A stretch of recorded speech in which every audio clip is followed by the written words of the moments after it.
Morning students, कैसे हो आप लोग। कल हम लोग ने electrostatic potential energy of charge system discuss किया था। 2 चार्ज सिस्टम, 3 चार्ज सिस्टम और 4 चार्ज सिस्टम। ठीक है, उसी पे एक आध न्यूमेरिकल देखते हैं पहले।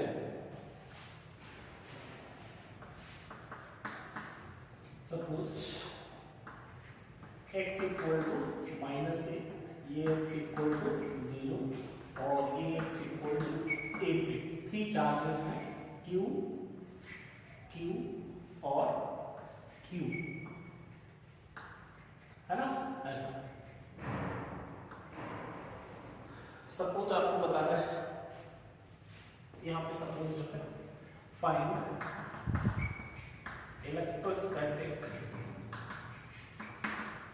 Potential energy of system. तो electrostatic potential energy of 3 charge system क्या होता था। फॉर 3 चार्ज सिस्टम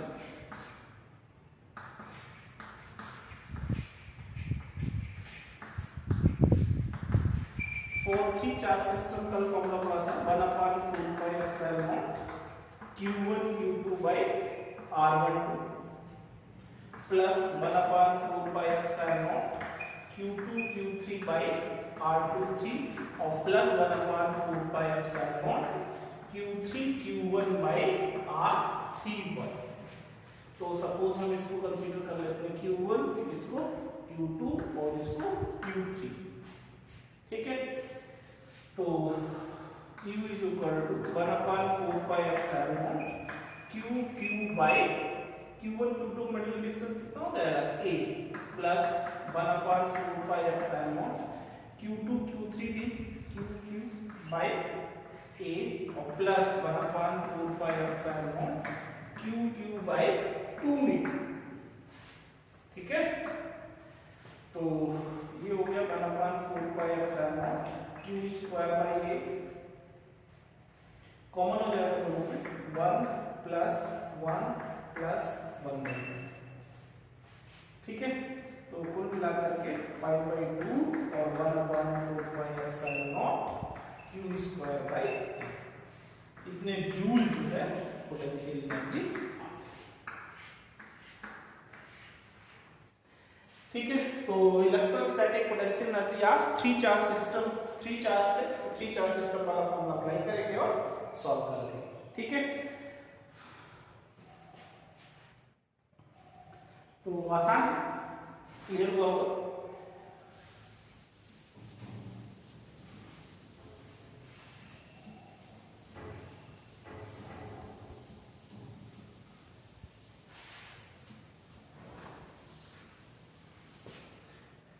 ठीक है, 4 चार्ज सिस्टम अगर जो है 4 चार्ज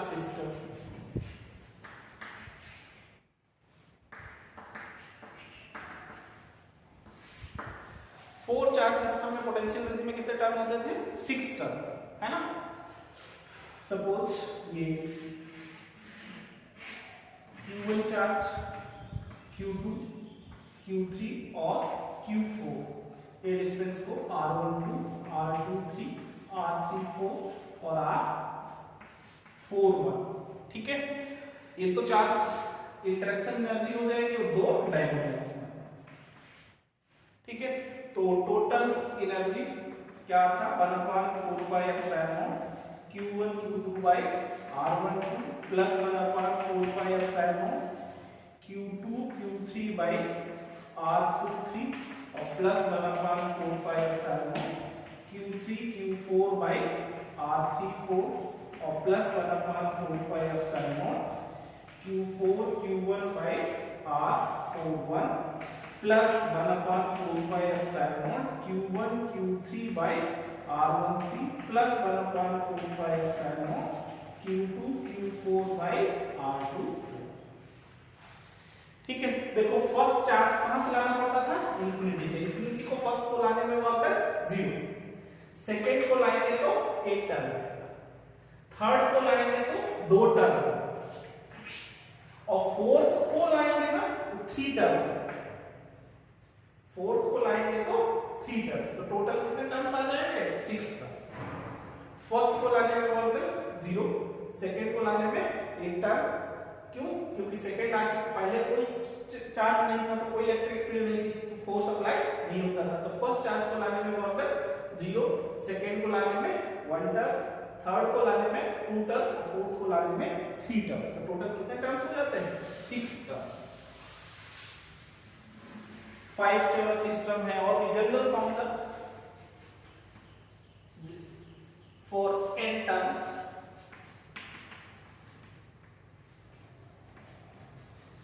तो n minus 1 by 2 number of terms, number of terms, तो नंबर ऑफ टर्म्स कितने होंगे? मान लो 6 चार्ज सिस्टम है तो कितना होगा? एग्जांपल के तौर पे मान लो 6 है तो 6 और 6 minus 1 by 2, तो 15 टर्म्स, ठीक है। तो ऐसा है, तो जनरल फॉर्मूला ध्यान रखेंगे, फॉर n चार्ज कितने टर्म्स होंगे तो नंबर ऑफ टर्म्स निकालना है, तो n minus 1 by 2। 4 charge system कल हमने डिस्कस किया था, बताया था, लेकिन उसी पे वीडियो स्टॉप हुआ था, तो एक बार फिर से मैं आपको बता दूं। चारों साइड वाले, ठीक है, और 2 डायगोनल कॉम्बिनेशन। एक एग्जांपल लेते हैं इस पे भी।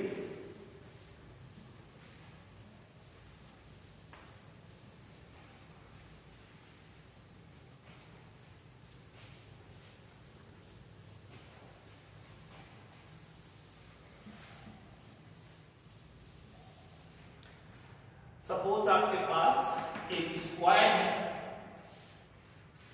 इसकी साइड A है और कॉर्नर्स पे Q चार्ज रखा हुआ है। अगर हम इसकी साइड डबल कर दें तो कितना वर्क डन बनेगा? Find work done by external force in increasing side 2। Find work done by external force in increasing side 2a। 2a side करने में कितना वर्क है? तो पहले तो इनिशियल पोटेंशियल एनर्जी निकालेंगे, तो इनिशियल पोटेंशियल एनर्जी कितना होगा? 4 क्रिएटर साइड वाले और 2 डायगोनल, तो 4 और 1/4 pi epsilon naught q square bye a और प्लस 2 टर्म डायगोनल वाला 1/4 pi epsilon naught q square bye √2, ठीक है। और फाइनल पोटेंशियल एनर्जी की बात करेंगे तो 4 टर्म्स डायगोनल वाले 1/4 pi epsilon naught q square by 2a और प्लस 2 और 1/4 pi epsilon naught q square by 2√a,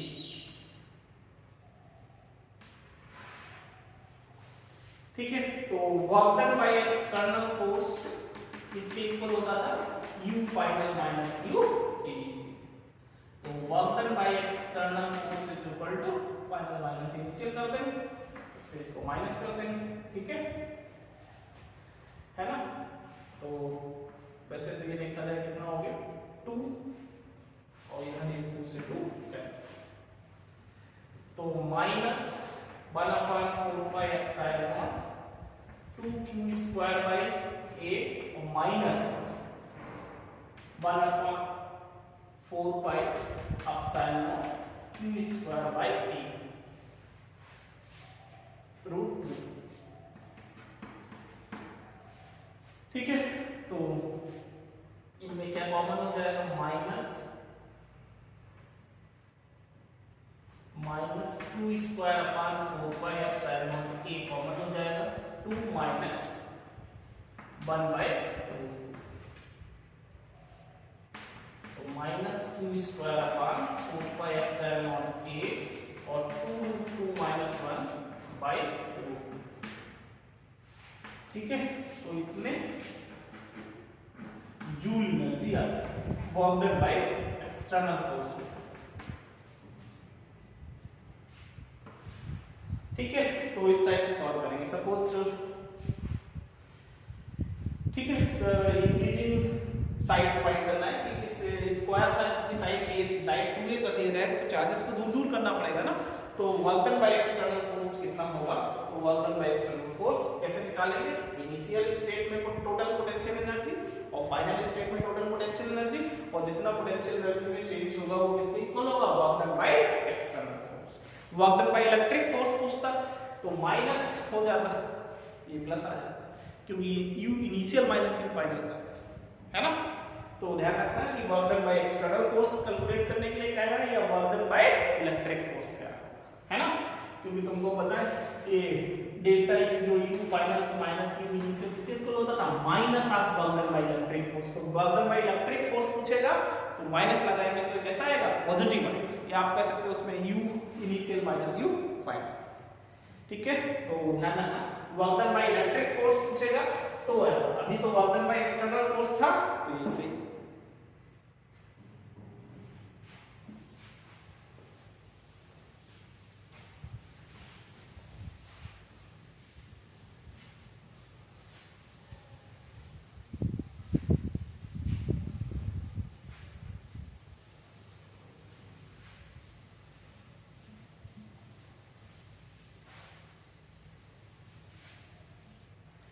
ठीक है, अब बात करते हैं potential energy of two charge system in an external field.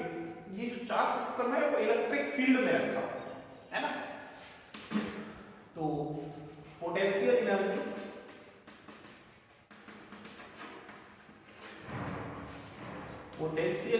Of two charge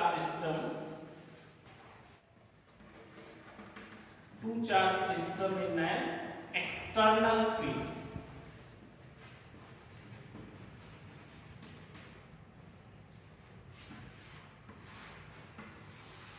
Potential energy of two charge system in an external field।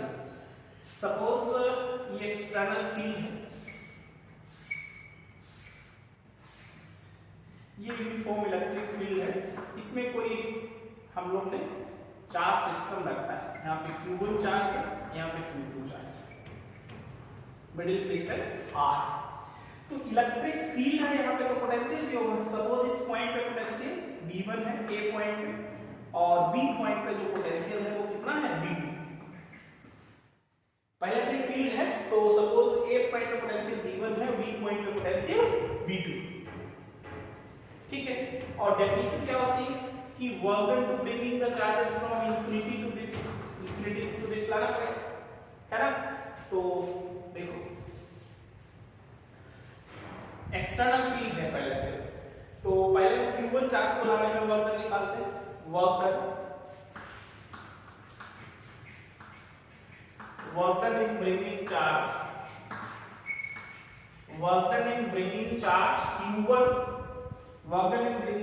Q1 from infinity to point A। तो W1 is equal to क्या हो जाएगा Q1 into V1। इस point पे potential V1 और infinity पे potential क्या होगा 0 है ना। तो W इज इक्वल टू क्या फॉर्मूला होता था, W is equal to Q delta V, और डेल्टा V कैसे लोगे आप, V final minus V initial, और V फाइनल कितना है A और इंफिनिटी, और ये इंफिनिटी पे क्या होता है 0, तो V1 माइनस 0, तो कुल मिला के क्या आ जाएगा Q1 into V है ना। तो ध्यान रखना, तो work done in bringing charge Q1 from infinity to A, W is equal to Q1 V1, और फिर work done in bringing charge Q2 from infinity to point B। तो आप देखो क्या B पॉइंट पे चार्ज लाएंगे तो Q1 चार्ज यहां आ चुका है, ठीक है। तो आप देखो W2 is equal to Q2 और पोटेंशियल एट B और plus potential due to Q1 दोनों ले लो, ठीक है। तो W2 is equal to Q2 और B2 का पोटेंशियल क्या है, B पॉइंट पोटेंशियल B2 और प्लस ये 1/4 pi epsilon Q1 by R। तो वर्क डन कितना आ जाएगा बताओ, Q2 V2 plus 1/4 pi epsilon not Q1 Q2 by R। ठीक है, ये वर्क डन आ जाएगा। तो potential energy of charge system in external field, तो पोटेंशियल एनर्जी किसके इक्वल होता है, वर्क डन, है ना, तब बताया। तो कितना आ जाएगा, Q1 V1 plus Q2 V2 plus 1/4 pi epsilon not Q1 Q2 by R। तो ऐसे है ना। तो potential energy of two charge system in an external field चाहिए, तो एक्सटर्नल फील्ड में फर्स्ट चार्ज को लाने में भी वर्क डन होगा, क्योंकि पहले से फील्ड है तो फोर्स लगेगा, पोटेंशियल है ना। तो फर्स्ट को लाने में भी वर्क डन होगा, सेकंड को लाने में भी वर्क डन होगा, दोनों को ऐड कर देंगे तो टोटल इलेक्ट्रोस्टैटिक पोटेंशियल एनर्जी।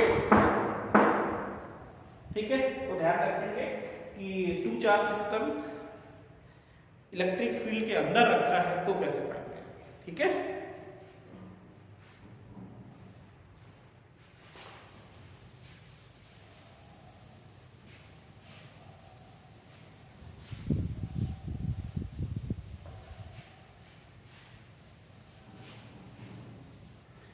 जब Q2 को ला रहे थे ना, तो V2 तो पोटेंशियल इस पॉइंट पे है ही, और Q1 चार्ज आ चुका, उसकी वजह से भी इस पॉइंट पे कुछ पोटेंशियल होगा, इसलिए डबल पोटेंशियल लेना पड़ा था, है ना, दो term.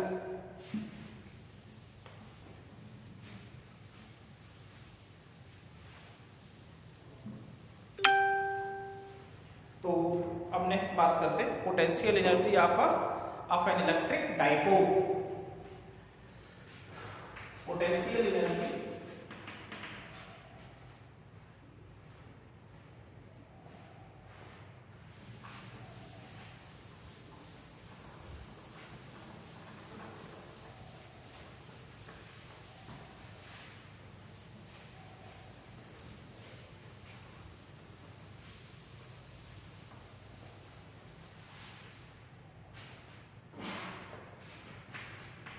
potential energy of an electric dipole,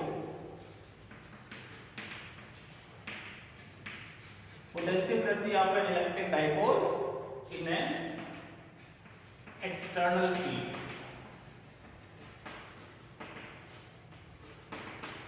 external field में डाइपोल कोई रखा है तो उसकी पोटेंशियल एनर्जी क्या होगी। ठीक है, तो ध्यान रखना है potential energy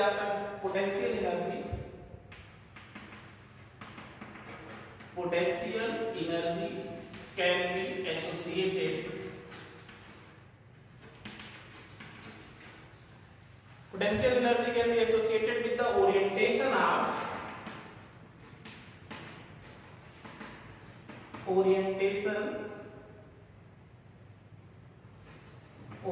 an electric dipole। Potential energy can be associated with the orientation of an electric dipole in external field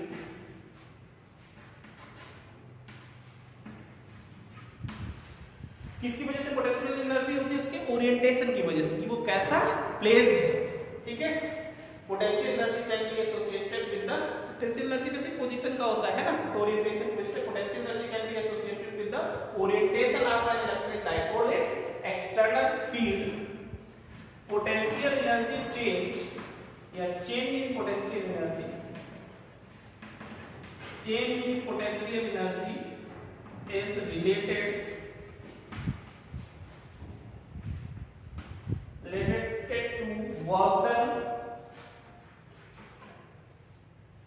to work done by electric field,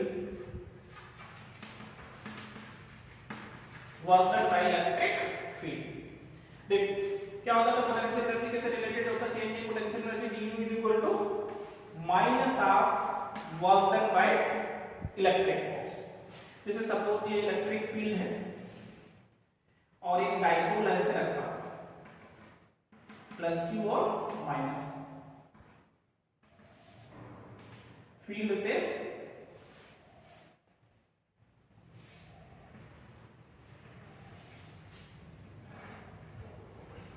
theta angle पे, इलेक्ट्रिक फील्ड की डायरेक्शन से कितने angle पे, theta angle पे। Dipole moment की direction तो तुमको पता है, डाइपोल मोमेंट इधर होगा नेगेटिव टू पॉजिटिव, ठीक है। तो डाइपोल मोमेंट की डायरेक्शन से थीटा एंगल पे डाइपोल है। सपोज इसकी इनिशियल पोटेंशियल एनर्जी कितना है, u। अब सपोज अगर जो मान लो ये फिगर ये कर देते हैं, figure B plus q minus q। अब सपोज इसका एंगल हमने थीटा प्लस डी थीटा कर दिया, ओरिएंटेशन बढ़ा दिया, ठीक है। तो इसकी पोटेंशियल एनर्जी जो है फाइनल वो हो सकता है u प्लस du हो जाए। चेंज करेंगे पोजीशन में, पोटेंशियल एनर्जी चेंज होगी, ठीक है। तो जैसे हमने मान लो इसको d theta angle change rotate किया था पोटेंशियल एनर्जी, तो du is equal to rotate किया था तो वर्क डन कैसे निकाल सकते हो, minus tau vector dot D, ठीक है। डी थीटा जो है तो हम डी थीटा के कैप ले सकते हैं, किसकी वजह से, anti clockwise rotation, anti clockwise. हम लोग ने कैसे इसको रोटेट कर रहे हैं बताओ, एंटी क्लॉकवाइज। और जब एंटी क्लॉकवाइज रोटेट करते हैं तो थीटा की डायरेक्शन क्या होती है, एंगुलर डिस्प्लेसमेंट की, आउटवर्ड। और क्लॉकवाइज रोटेट करते हैं तो इनवर्ड। तो जब ये इसको हम एंटी क्लॉक, जैसे थीटा एंगल पे है तो तुमको पता है टॉर्क लग रहा होगा, इसको किधर ला रहा होगा, फील्ड की डायरेक्शन में। तो टॉर्क कैसा रोटेट कर रहा होगा, क्लॉकवाइज। तो टॉर्क की डायरेक्शन किधर हो जाएगी, इनवर्ड, क्योंकि टॉर्क इसको किधर लाएगा, क्लॉकवाइज, क्लॉकवाइज लाएगा तो डायरेक्शन इनवर्ड होगी। और घुमा किधर है, एंटी क्लॉकवाइज, समझ रहे ना। एंटी क्लॉकवाइज में थीटा की डायरेक्शन किधर होगी, आउटवर्ड, तभी तो जेड एक्सिस। तो du is equal to minus, और टो की जगह पे क्या लिख सकते हैं हम लोग, minus P sine theta K cap, और इधर हो जाएगा डी थीटा के कैप। तो ये माइनस माइनस प्लस हो जाएगा, तो du is equal to P E sine theta और D theta, K cap dot K cap कितना जाएगा, ठीक है। तो इंटीग्रेट कर लो दोनों तरफ, p sin theta d theta. मान लो कहां से कहां तक रोटेट किया, थीटा 1 से थीटा 2, और इधर इनिशियल पोटेंशियल एनर्जी से फाइंड कर। तो u2 minus u1 is equal to क्या आ जाएगा, p बार sin थीटा का इंटीग्रेशन माइनस cos थीटा और लिमिट थीटा 1 से थीटा 2। तो u2 minus u1 is equal to pe, और लिमिट लगा लो माइनस cos थीटा 2 और प्लस बन जाएगा cos थीटा 1, ठीक है। Taking when theta is equal to कितना लेना है, if theta is equal to 90 degree, taking a reference point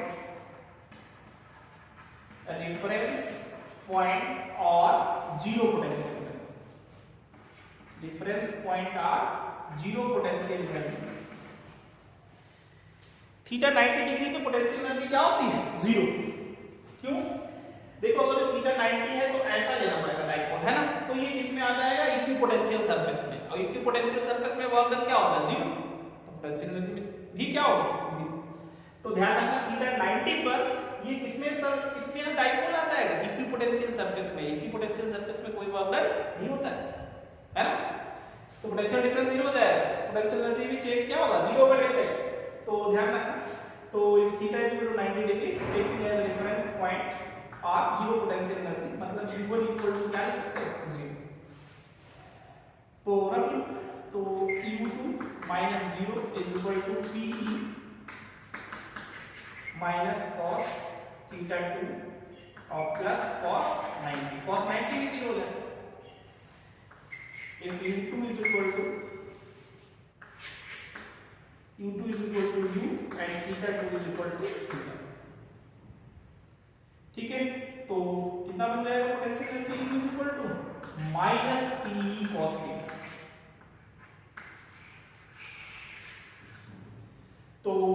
potential energy of dipole कितना आ जाता है, U equal to minus P cos theta, और वेक्टर में लिखना चाहें तो U equal to minus P vector dot E। ठीक है, potential energy of electric dipole in an external field. तो डाइपोल में जो पोटेंशियल एनर्जी होती है किसकी वजह से होती है, उसकी ओरिएंटेशन की वजह से, ध्यान रखना। तो potential energy can B associated with the orientation of an electric dipole in an external field. Change in potential energy is related to the work done by electric field. Suppose ये हमने theta angle पे हमने लिया तो potential energy U है, तो और हमने d थीटा एंगल रोटेट करा दिया, तो रोटेट करने में वर्क डन होगा तो पोटेंशियल एनर्जी चेंज होगी, मान लो du चेंज हो गई है ना, तो du equal to minus d work done by electric force, और वर्क डन रोटेशन में कैसे निकालते हैं, 2 * d थीटा।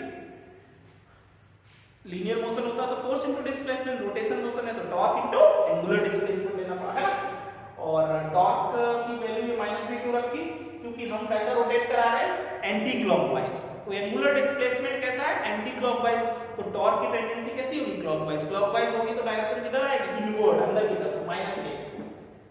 और एंगुलर डिस्प्लेसमेंट की आउटवर्ड, क्योंकि ये कैसा है, एंटी क्लॉकवाइज। ठीक है, तो ये माइनस माइनस प्लस हो जाएगा ये, ठीक है, और टोटल के इंटीग्रेट कर ले। और जीरो पोटेंशियल एनर्जी कब लेते हैं डाइपोल की, theta is equal to 90 degree पे। 90 डिग्री वो किस में आ जाता है, इक्विपोटेंशियल सरफेस में। तो पोटेंशियल में चेंज क्या हो जाएगा, जीरो, क्योंकि इक्विपोटेंशियल पे पोटेंशियल एनर्जी में भी चेंज क्या होगा, जीरो, कोई वर्क डन नहीं होगा। तो इस टाइप से पोटेंशियल एनर्जी का प्रूफ करेंगे। पोटेंशियल एनर्जी ऑफ डाइपोल कितना आएगा, माइनस पी कॉस थीटा।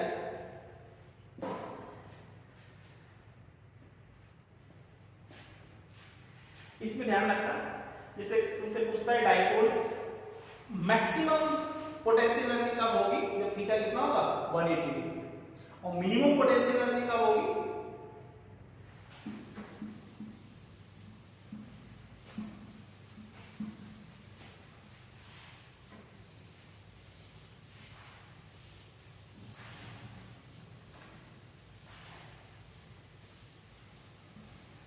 देखो इसमें theta equal to 0 degree, potential energy कितना आएगा, मिनिमम कितना, पॉजिटिव वन हो जाएगा माइनस एंड टॉर्क कितना आएगा, 0। This is called, potential energy minimum होती है तो थी तो उसको क्या कहते हैं, स्टेबल इक्विलिब्रियम, और मैक्सिमम पोटेंशियल एनर्जी होती है तो अनस्टेबल होता है ना। तो ये किसकी कंडीशन हो जाएगी, condition of stable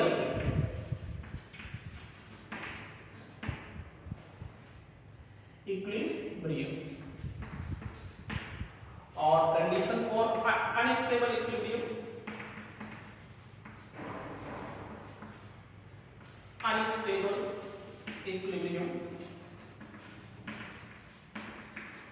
condition of unstable equilibrium में थीटा इक्वल टू कितना हो जाएगा, 180 डिग्री। थीटा 180 डिग्री होगा तो पोटेंशियल एनर्जी कैसा आ जाएगा, मैक्सिमम कितना, प्लस Q, और टॉर्क कितना होगा, 0। ध्यान रखना है theta is equal to 90 degree, तो पोटेंशियल एनर्जी क्या होगा, 0, और टॉर्क क्या होगा, मैक्सिमम कितना, P।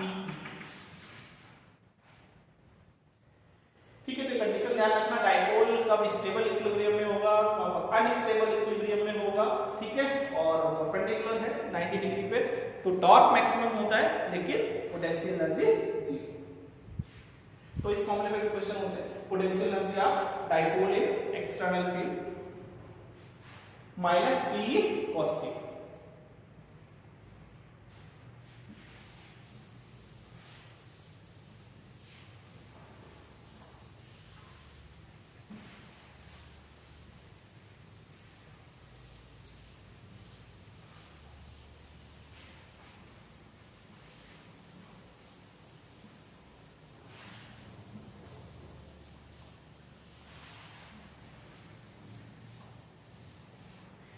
ठीक है, स्टार्टिंग में हम लोग ने बात की थी थोड़ा सा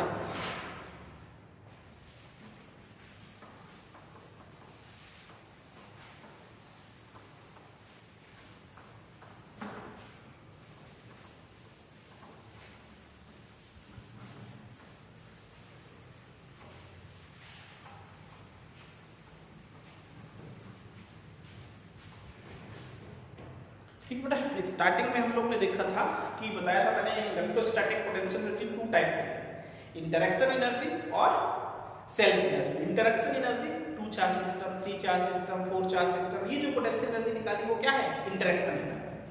सेल्फ एनर्जी की भी बात करते हैं, थोड़ा सा क्वेश्चन करके ले लेते हैं, क्वेश्चन करके ले लेते हैं। Find electrostatic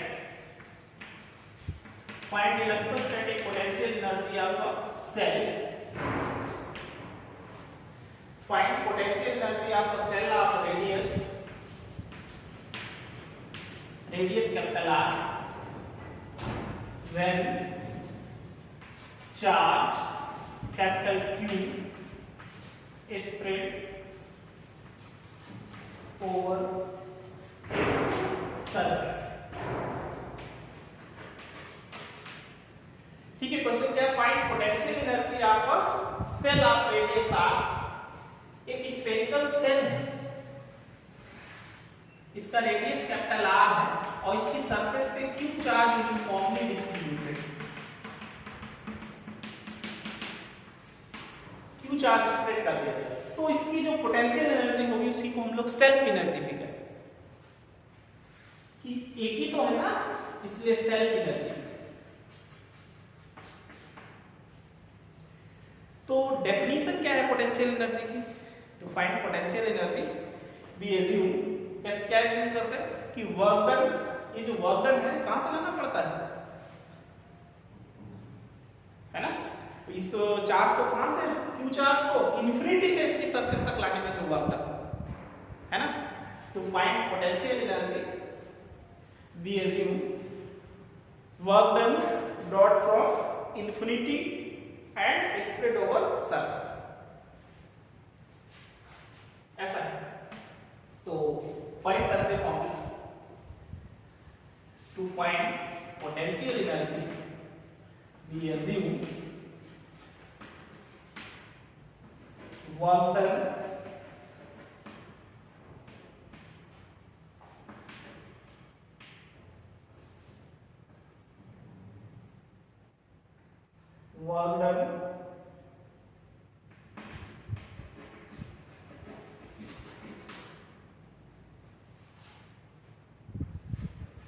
charge Q from infinity and spread over surface of cell, है ना। To find potential energy we assume work done in brought charge Q from infinity and कहां से लाना पड़ता है वर्क को, इन्फिनिटी से और सरफेस तक लाना, ठीक है। तो इन्फिनिटी से लाएंगे तो हमको वर्क करना पड़ेगा। तो suppose let at an instant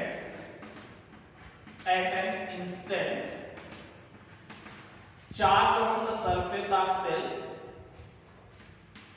charge on surface of cell is small q, small q charge है, इस पे कितना चार्ज है, स्मॉल q चार्ज है, ठीक है। सो potential on the surface, so potential on surface कितना हो जाएगा, 1/4πε/q/r,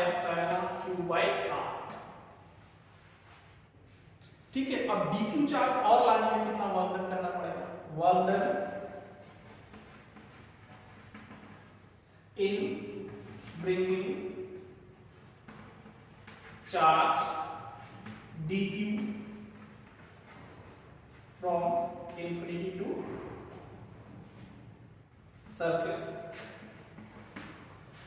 तो dq चार्ज लाने में कितना वर्क डन होगा, तो dw इज इक्वल टू, है ना,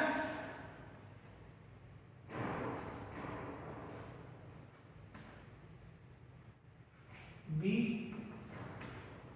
into dq, ये b समझ, b पोटेंशियल ऑन सरफेस और ये पोटेंशियल किसका है, वही formula w is equal to क्या होता था, q into delta v, delta v समझ रहे हो ना, फाइनल माइनस इनिशियल, और फाइनल कहाँ, इन्फिनिटी पे, फाइनल कहाँ रखना, सरफेस पे, ये सरफेस वाला हो जाएगा, सरफेस, और ये इन्फिनिटी, तो इन्फिनिटी पे क्या हो जाएगा 0, और सरफेस पे तो d है, तो dw is equal to b कितना हो जाएगा 1/4 pi epsilon q by r, और इनटू dt। तो total work done, total work done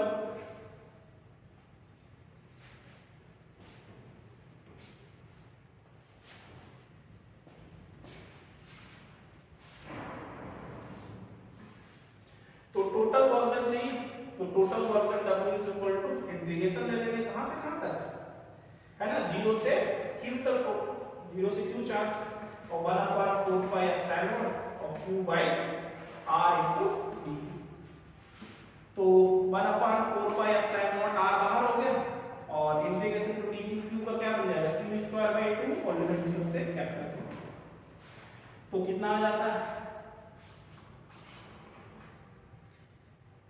q square by 8 pi epsilon r, ये पोटेंशियल एनर्जी।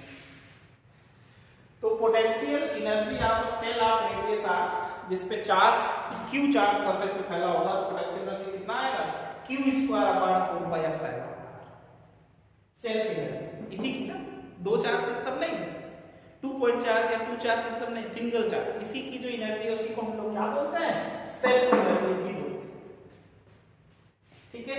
तो self energy of spherical charge, spherical shell कितना हो जाएगा q square upon 8 pi epsilon not r,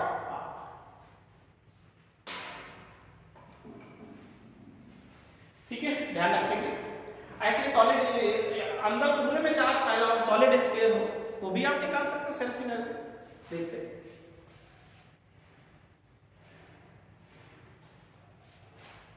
आसान बात है, पूरा चार्ज इनफिनिटी से ला रहा है, तो 0 से q तक के लिए इंटीग्रेट कर लिया आप लोग, 0 से q तक टोटल वर्क डन आ जाएगा, तो आप फाइंड कर सकते हैं।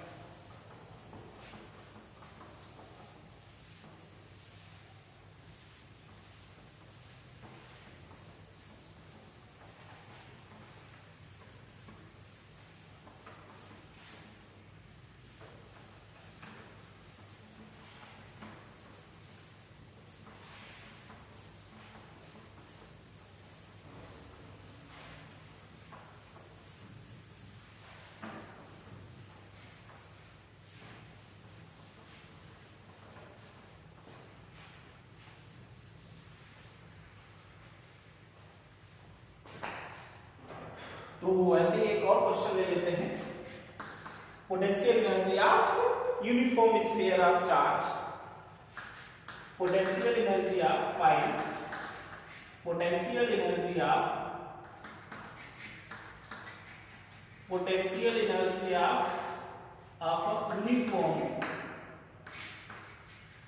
Uniform sphere of charge, uniform sphere of charge having charge capital Q and radius capital R।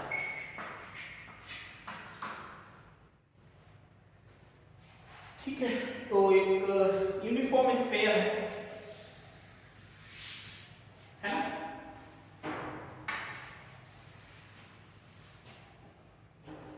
तो ऐसा इसका रेडियस कैपिटल R है, और इस पे प्लस Q चार्ज पूरे में है,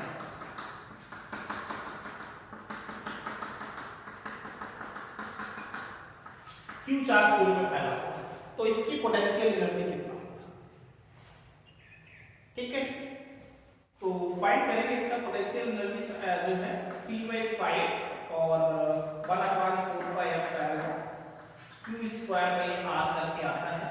तो कैसे आता है, सॉल्व करते हैं।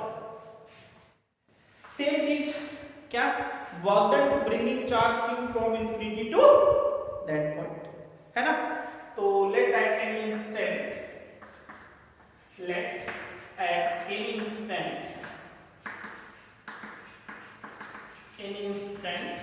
charge on sphere is small q and radius is small r and radius is small r, ऐसा मान लें। ये स्मॉल आर रेडियस है और इस पे क्यू चार्ज है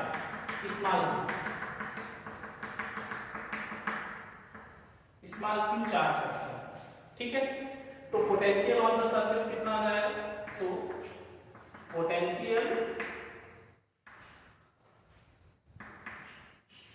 potential on its surface,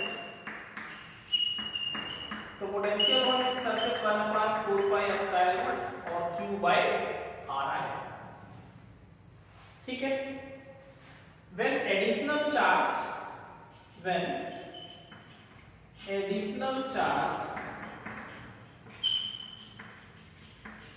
dq is given to sphere, then its radius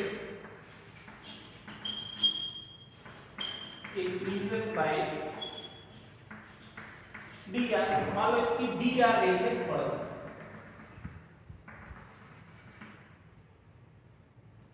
ये डिस्टेंस कितना है dr, dq चार्ज हमने लिया, इससे इसकी रेडियस dr और बढ़ गई, तो इसमें कितना वर्क डन करना पड़ेगा? सो वर्क डन,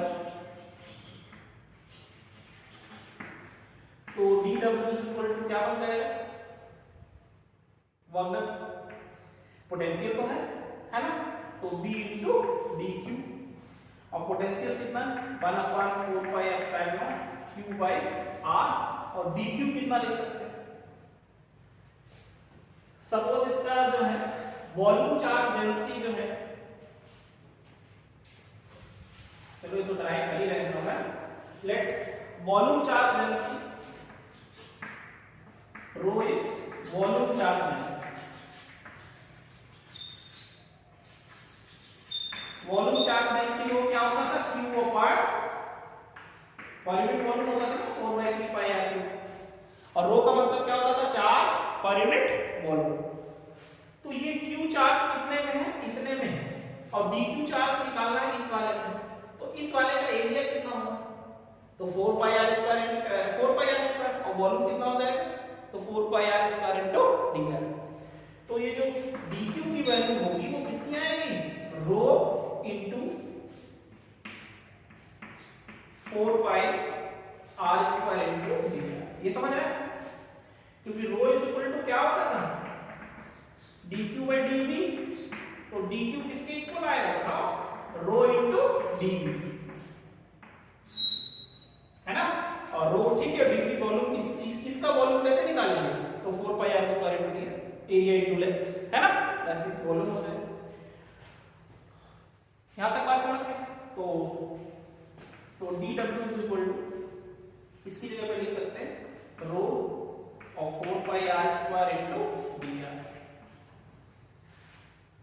आप dq की भी वैल्यू लिख सकते हो, तो dw is equal to 1/4 pi epsilon not, और q की वैल्यू कितनी होगी? इसमें कितना चार्ज है?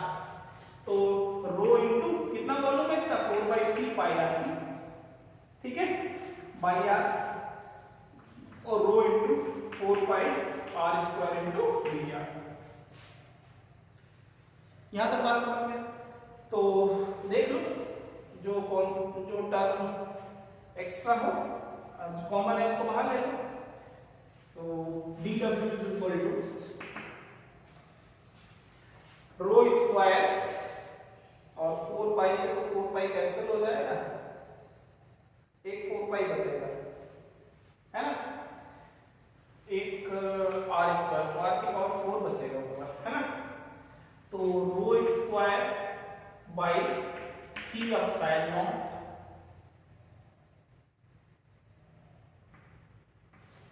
4 पाई भी बचा ऊपर, इंटीग्रेशन किसमें हो जाएगा?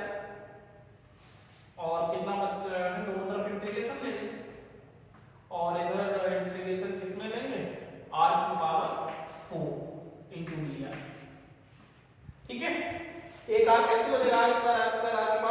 4 बन जाएगा। तो rho square 4 pi by 3 epsilon not और इधर r की पावर ये 0 से r तक के लिए इंटीग्रेट करेंगे तो r की पावर 5/5 और इंटीग्रेशन 0 टू कैपिटल R। तो टोटल वॉल्यूम जो है वो rho square 4 pi by 3 epsilon not और r की पावर 5/5।